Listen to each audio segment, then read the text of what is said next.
Channel of Vadodara. Dabhoi તાલુકાના કાયાવરોહણ મંદિરના 50 વર્ષ નિમિત્તે 16 મેથી 20 મે સુધી સુવર્ણ જયંતિ મહોત્સવ ઉજવાશે। સુવર્ણ જયંતિ મહોત્સવની ઉજવણી અંતર્ગત 16 મેથી 20 દરમિયાન કુંડી મહાઅતિરુદ્ર યજ્ઞનું આયોજન કરવામાં આવ્યું છે। આ મહાઅતિરુદ્રની પૂર્ણાહુતિ દ્વારકા પીઠના શંકરાચાર્ય સ્વામી સદાનંદ સરસ્વતી મહારાજના હસ્તે સવારે 10 વાગે ગંગાજળનો અભિષેક કરવામાં આવ્યો હતો।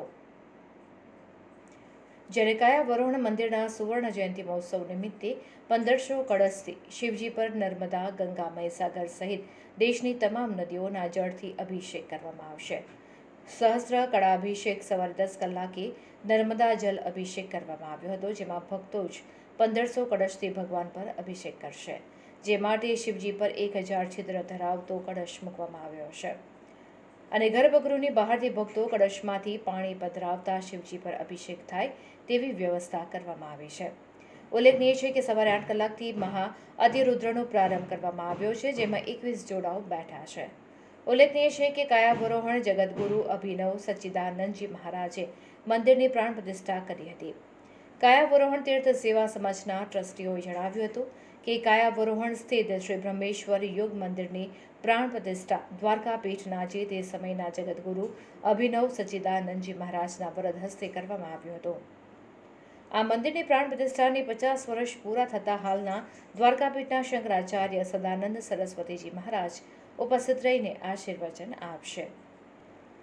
તો બ્રહ્મેશ્વર યોગ મંદિરનો પુરાણોમાં પણ ઇતિહાસ જોવા મળે છે, જેમાં શિવના અવતાર ભગવાન લકુલીશનું આ સ્થાન પાશુપદ સંપ્રદાયનું મુખ્ય મથક લકુલીશ છે।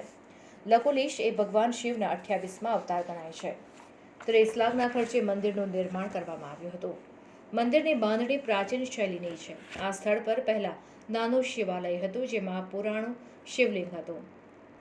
અર્વાચીન યોગી શ્રી કૃપાલાનંદજીના પુરુષાર્થથી તેનો જીર્ણોદ્ધાર થયો હતો। લકુલીશજીના કાળમાં અહીંયા પશુપતાચાર્યોને યોગ દીક્ષા અને યોગ શિક્ષા આપવામાં આવતી હતી। તેઓ અહીં ગુરુચરણમાં અનેક વર્ષો યોગ સાધનાઓ અને શાસ્ત્રાધ્યયન કરતા હતા। કાયાવરોહણ પ્રાચીન કાળમાં લોઢી કાશી અથવા તો 5 દક્ષિણ કાશી તરીકે ઓળખાતું હતું।